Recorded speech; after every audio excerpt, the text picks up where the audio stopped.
आत्म प्रिय धर्म बंधु, आपके भीतर बैठे परमात्मा को नमन करती हूँ एवं मेरे जीवन में आए हुए समस्त उपकारियों के उपकारों को याद करते हुए उन सभी के चरणों में कृतज्ञता व्यक्त करते हुए वंदन नमन प्रणाम करती हूँ। प्रिय आत्मन, हमारे महान पुरुषों ने कहा कि ममत्व दुख का कारण है और ममत्व ही बंधन का कारण है। आज हर व्यक्ति मुक्त होना चाहता है, कोई किसी बंधन में रहना नहीं चाहता, लेकिन फिर भी हम बंधे पड़े हैं और उन लोगों से बंधे हैं जो दर्द देते हैं और उन्हीं से हम दर्द मोल ले रहे हैं। कहते हैं ना, अपने ही गिराते हैं नशे मन पे बिजलियां, अपने ही गिराते हैं नशे मन पे बिजलियां, नशे मन पे बिजलियां, गैरों ने आके, हाँ गैरों ने आके फिर भी हमें थाम लिया है, गैरों ने आके फिर भी हमें थाम लिया है। दुश्मन न करे दोस्त ने वो काम किया है, अरे उम्र भर का गम हमें नाम दिया है।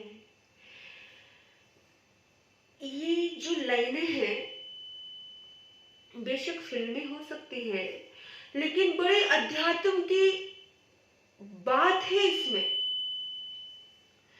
इसलिए आपको सुनाना अच्छा लगा मुझे। जिन्हें अपना समझते हम ज्यादा मिलते हैं उन्हीं से कम। देख लो आपको लगता होगा कैसे कैसे हो सकता है, वो तो हमारे अपने, अरे जिनके ऊपर तुम मरते हो उन्हीं से तुम्हें दर्द मिलता है, वही तुम्हें बांध करके रखते हैं, जो तुम्हें प्यार करते हैं वही तुम्हें अटका करके रखते हैं। फिर कौन सा प्यार है, कौन सा प्यार, इसे प्रेम थोड़ी कहेंगे।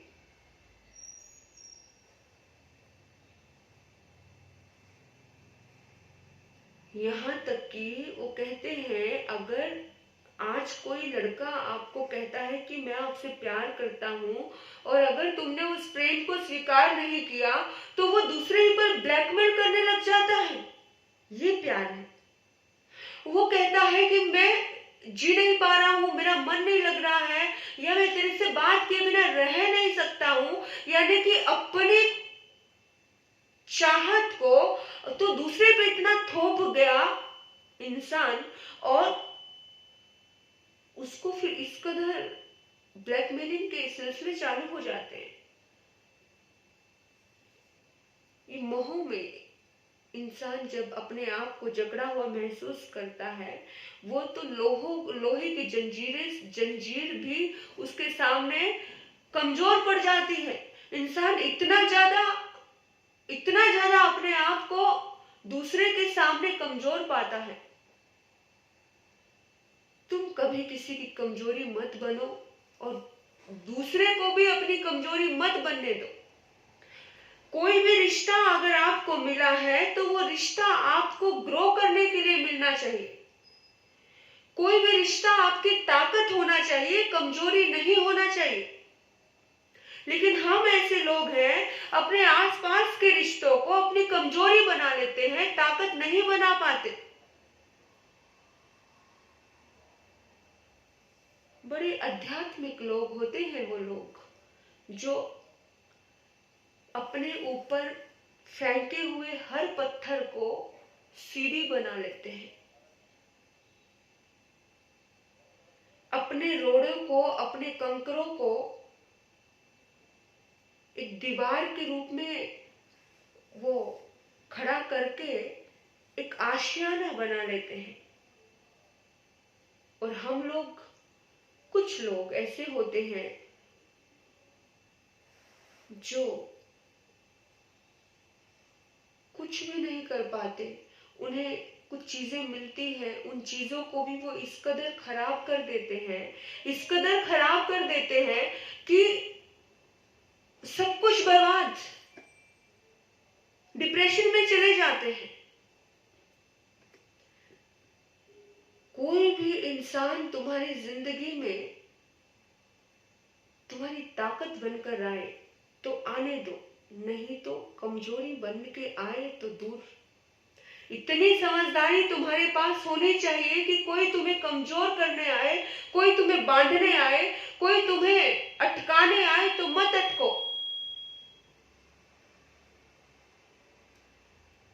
संसार के रिश्ते अक्सर अटकाते हैं। बहुत कम लोग होते हैं जो इंसान को आगे बढ़ाते हैं। पैरों में पड़ी हुई बेड़ियां, हाथों में पड़ी हुई हथकड़ियां, इस तरह से व्यक्ति बंध जाता है कि कैसे चंगुल से छूटूं, ये ऐसी कैद है।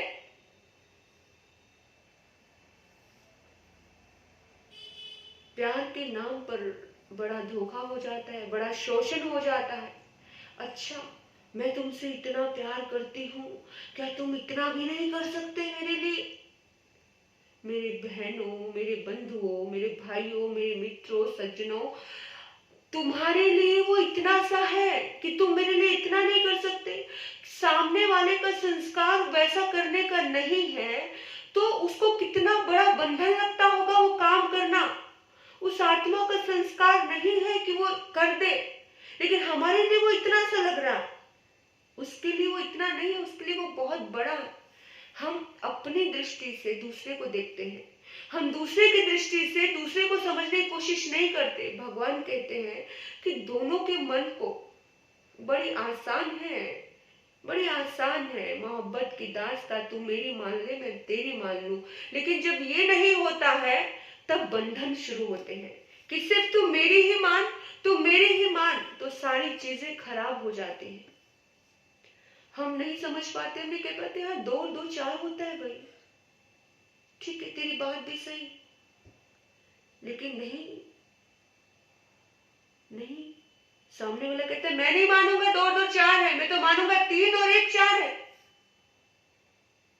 बात तो वही है, 3 और 1 भी 4 होता है, 2 और 2 भी 4 होता है, पर हम समझना नहीं चाहते और हम अपने ही बंधन दूसरों पे लादना चाहते हैं कि तुम मेरी मान, तुम मेरे लिए इतना नहीं समझ सकता, तुम मेरे लिए इतना नहीं कर सकता, ऐसे चालू रहते हैं। हम बंधन में डाल देते हैं रिश्तों को। एक माँ अपने बच्चे को हमेशा कहेगी ये मेरे सपने हैं, पिता अपने बच्चे को कहेगा ये मेरा सपना है, तुझे ऐसा करना है, तुझे वैसा करना है ना? और बच्चे का कुछ अलग सपना होता है, बच्चे को कुछ अलग करना होता है, लेकिन माँ बाप अपने आप को पूरा थोप देते हैं अपनी ममता के वशीभूत होकर के। फिर एक पत्नी उसके जीवन में आती है, वो पत्नी चाहती है कि मेरा पति ऐसा ऐसा चले, तो फिर वो भी, फिर उसके दोस्त होते हैं, वो अलग अलग टाइप से अपने आप के लिए अलग अलग मुखौटे ओढ़ने लगता है। वो बच्चा माँ बाप के सामने एकदम अलग होता है, वो बच्चा पत्नी के सामने एकदम अलग होता है, वो मित्रों के सामने अलग होता है, वो अपनी गर्लफ्रेंड के सामने एकदम अलग होता है, और एक्चुअली भी वो भीतर से कुछ अलग ही हो रहा होता है। लेकिन ये सारे बंधन उसे अलग अलग होने के लिए मजबूर कर देते हैं कि वो इतना अलग हो जाता है कि वो एक्चुअली में क्या है, वो खुद कौन है, वो क्या है, वो ही भूल जाता है। और ये हर किसी के साथ होता है। वो बाहर को देखते देखते, बाहर को करते करते, बाहर के ममता के बंधन इतने ज्यादा उसके आसपास जकड़े रहते हैं कि वो स्वयं को भूल जाता है। हम कितने मुखौटे ओढ़ करके अपने रिश्तों के सामने जाते हैं। हम जैसे हैं हम वैसे नहीं रहते। दोस्तों के सामने हम अलग, अपनों के सामने कितने बंधनों से जी रहा है व्यक्ति, एक्चुअल जैसा है वैसा नहीं है। जितने इंसान अपने ऊपर ये फालतू के बंधन लादता जाता है, कभी ममत्व के बंधन, उतना इंसान डिस्टर्ब होता है, उतना डिस्टर्ब। उन्मुक्त आकाश में उड़ने के लिए मोह के बंधनों से मुक्त होना पड़ता है। सबसे बड़ा बंधन, सबसे पहले इंसान सोचे कि अपने ही दर्द देते हैं। सबसे पहले इस शरीर पे हमें कोई बीमारी आई तो शरीर में दर्द हुआ, सबसे अपना शरीर जिसको हम अपना अपना कहते हैं, ये अपना शरीर भी हमें धोखा दे देता है। जिस शरीर के लिए हम दिन रात लगे रहते हैं, इसके लिए हम बंधे रहते हैं, ये शरीर ऐसा, ये शरीर ऐसा, इस शरीर को देखभाल करते रहते हैं, ये शरीर हमें कितनी जल्दी धोखा देता है। दूसरा तो दूसरा ही है, वो तो धोखा देगा ही देगा। सबसे पहले घुटने चलने बंद हो जाते हैं, ऊपर नीचे चलना, कभी कमर में दर्द, कभी सिर दर्द, कभी गर्दन दर्द, यानी कुछ ना कुछ इंसान के दर्द लगे रहते हैं साथ में। जिसे आप अपना कहते हैं वो सबसे ज्यादा दर्द देता है। तो फिर क्या करना? अपनों से, मित्रों से दर्द, माँ बाप से दर्द, बच्चों से दर्द, सगे संबंधियों से दर्द, दर्द दर्द दर्द मिलते रहते हैं। दर्द मिलते हैं कि नहीं?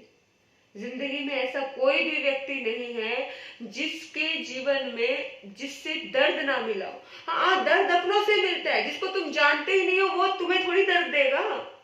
जिसको तुमने जाना वही तो दर्द देगा ना। तो जब ये बंधन, जब ये ममत्व के रिश्ते दर्द देते हैं तो ममत्व पैदा ही क्यों करना? ऐसे रहो जैसे जल के ऊपर नौका, जैसे कीचड़ में कमल रहता है।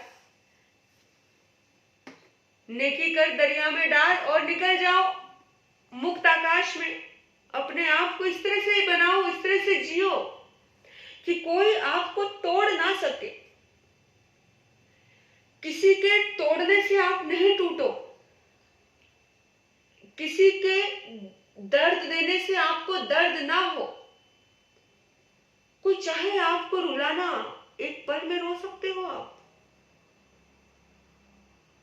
रो सकते हो। आप बोल दे कुछ उठपटांग, रोना शुरू। नहीं, कोई चाहे आपको सुखी करना, 2 तारीफ कर दे, आप सुखी हो जाओगे। विचार करना कि हम कितना इजीली दूसरे के हाथ के रिमोट कंट्रोल है। हम किसी ने ऐसे घुमाया, उसी टाइम ऐसे घूम गए। किसी ने कहा तुम बड़े खूबसूरत हो तो खिल के गुलाब हो गए। किसी ने कहा हो ये तो तुम पर बिल्कुल सूट नहीं कर रहा है, ये कलर में तो तुम अच्छे नहीं लग रहे हो, तो दुखी हो गए। यानी कि हम उसके शब्दों से, ममत्व से बंधे हैं। हम जब जब भी किसी से बंधे हैं, जब जब भी हमने बड़ा महत्वपूर्ण समझा है तो हम अटक गए। किसको महत्वपूर्ण समझना? नेकी कर दरिया में डाल और अपने आप को महत्वपूर्ण समझिए, अपने आप के साथ जिए। लेकिन जब तक अपने आप को मुक्त करने की तुम नहीं सोचोगे तब तक तुम बंधन में ही रहोगे। जिस दिन तुमने सोचा कि मुक्त होना है तभी इन चीजों से मुक्त हो पाओगे। और ये मुक्ति कैसे मिलेगी? संकल्प से हो मिलेगी, बिना संकल्प के नहीं। एक बार की बात है, क्योंकि उदाहरण दे रही हूं आपको, इन उदाहरण से हमें बड़ी अच्छी चीजें समझ आती है, बड़ी अच्छी चीजें। एक संत भिक्षा लेने के लिए गए और वहां पर एक मिट्ठू की तोता, एक तोता पिंजरे में बंद था। और पता है कि जब हम किसी पिंजरे में बंद होते हैं तो कितनी भयानक दर्द होता है। 4 दीवारी में कैद, इन रिश्तों के पिंजरों में, ना छोड़ सकते हैं ना उड़ सकते हैं, ऐसे पिंजरे हैं ये रिश्ते। दर्द देते रहते हैं एक दूसरे को, फिर भी साथ में पड़े रहते हैं, जीवन भर झगड़े। जो महान पुरुष हुए वो निकल गए जंगलों की ओर। भृतहरि जिसने अपनी पत्नी को बड़ा प्रेम किया, उस पत्नी ने किसी और को प्रेम किया। जिसने श्रृंगार शतक लिख दिया राजा भृतहरि ने, उसी की जिंदगी में ऐसे धोखा का पल आया। वो जंगल में निकल गया, उन्मुक्त होकर के निकला तो वैराग्य शतक जागा, उसके भीतर में वैराग्य शतक लिखा। किसी किसी का मन जाग जाता है, चोट खा करके जागा, पर जागा तो सही, पर हम तो दिन रात चोट खाते हैं, जागते नहीं है, वहीं पर अटके पड़े हैं। अब वो बड़ा दुखी है उस पिंजरे में पक्षी। एक पक्षी भी पिंजरे में रहना नहीं चाहता, बेशक सोने का हो, वो भी मुक्त रूप से उड़ना चाहता है। तो संत को बोला उसने कि गुरुदेव, बड़ा छोटा सा संत था, उसको कह दिया कि गुरुदेव आप जाओ तो आप अपने गुरुदेव से एक समस्या का समाधान लेकर के आना। बोला ठीक है, क्या समस्या का समाधान है? बोला समस्या का ये समाधान है, गुरुदेव तो समाधान दे ही देंगे, पर प्रश्न तो बता।